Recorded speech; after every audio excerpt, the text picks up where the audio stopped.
What's going on, everyone? MikeO back, showing off a pair of cards that I recently picked up for the collection. Super happy to add these to the PC. Not incredibly expensive, not cheap either, and a challenge to find for sure. Certainly the condition isn't exactly what I would like, but for the price, certainly can't complain.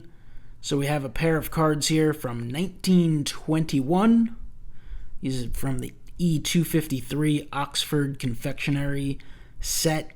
This is a 20-card set that was put out for the Oxford Confectionery Company out in Oxford, Pennsylvania.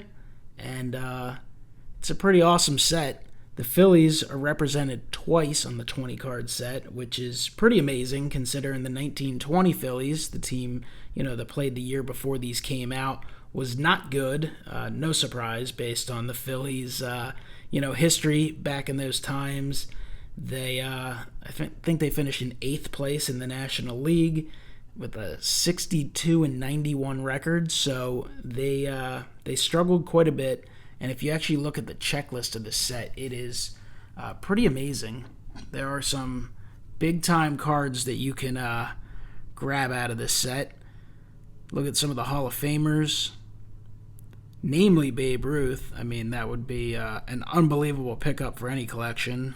You also have Ty Cobb, Tris Speaker, Grover Cleveland Alexander, Walter Johnson, Eddie Collins. So the checklist is really strong. Look at that. Rogers Hornsby down on the bottom. So even just to have a card with, those list of players is pretty amazing. Of course, you can see the back here. The following star baseball players of both major leagues make up the complete set of lithographed cards, one of which is wrapped with each piece of caramel. These cards are reproduced solely for Oxford Confectionery Company, Oxford, Pennsylvania. So, I have been continuously adding Phillies cards to my collection, ever since I was a little kid. And in recent years, I've gotten very interested in vintage and even more so pre-war. It's there's always a new set seemingly to learn about and to hunt down.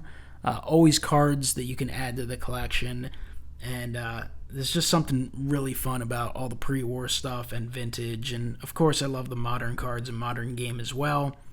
These ones, I've been aware of this set for a couple years and have been looking for at least one of these. My primary goal is just to add, one Phillies card from all the various sets that, I come across. Would it be amazing to complete sets? Of course, that generally speaking, isn't necessarily very easy. But I had the opportunity to pick up both of these, so I'm definitely happy I did.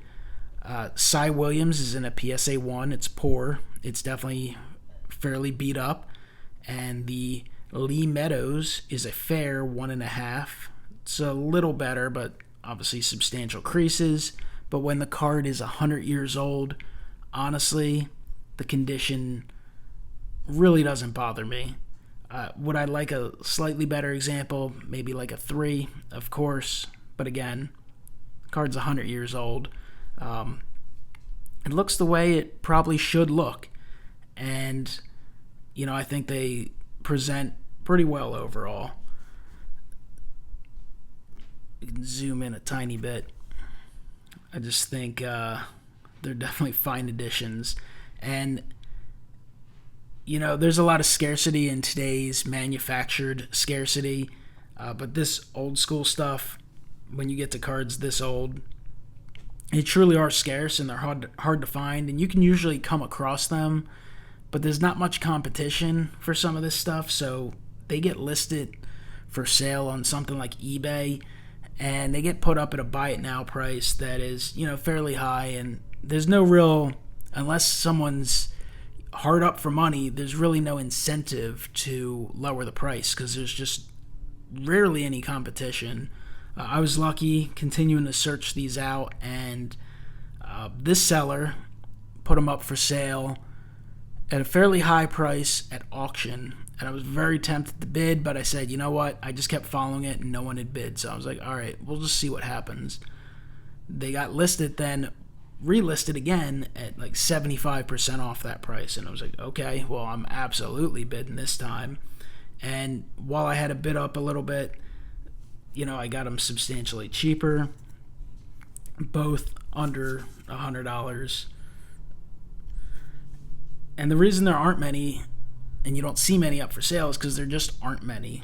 We think of, an orange refractor in today's new products, and they're numbered to 25, and you can see how hard they can be to come across, especially once a product has kind of run its course after its early release. Well, you look at these two cards, Cy Williams, the overall pop for PSA is 11. The grades vary from PSA 1 to PSA 6, the majority of them with lower grades, but there's 11. And if you think, well, maybe SGC is a ton, well, there's 14 SGC cards that have been graded from this set of Cy Williams. For Lee Meadows, there's only 8 PSA cards total in the population, and SGC there are 12. So there's a total of 20 Lee Meadows that have been encapsulated and 25 Cy Williams. And of course, I guess you can get lucky and come across raw copies, but you really don't see raw that often, and if you do, it's likely a reprint. But I just thought these were really fun pickups. And another thing that's fun about collecting and picking up some of these old school cards is being able to do the research. And I've gotten to know a little bit about these two players over the years from following Phillies history and searching cards. But for those who don't know anything, Lee Meadows, he's a guy who had a 15-year career, so this is about the midpoint of his career. He played from 1915 through 1929, spent 5 years with the Phillies, and his best year with the Phils was in 1920, the year before this came out, where he was like 16-14, ERA in the high 2s, and 16 wins for a 62-win team is not bad at all. Overall for his career, won 188 games, lost 180, so a little bit above 500, 3.37 ERA, so not a bad pitcher, but not a Hall of Famer by any measure. Cy Williams, also not a Hall of Famer, but definitely made a little bit more of an impact. His 19-year career hit over 250 homers, over 1,000 RBIs, hit close to 300 at 292.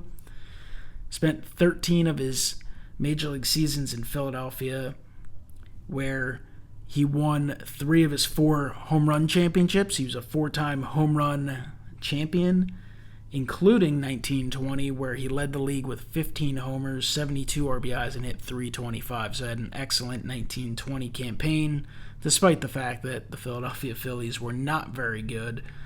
But he had a really nice career between 1912 and 1930, and not a Hall of Famer, was on the ballot for a while. I was looking at one point, I think he had there were a dozen times he received votes, never received more than 5.5% of the vote, but he was a really good player, kind of transferred from the dead ball era into the live ball era. I think his best season was a 40 home run season, so Cy Williams was a really good player, and I'm just thrilled to add these two cards to the collection. I know it's a little different. A lot of times I'm breaking some of the new wax, but this is something I certainly enjoy collecting, and I think it's a tremendous amount of fun, and I hope you enjoyed it. So comment below, let me know what you think of the couple super old school pickups. Let me know your thoughts down below, and I will talk to you next time. Have a great one.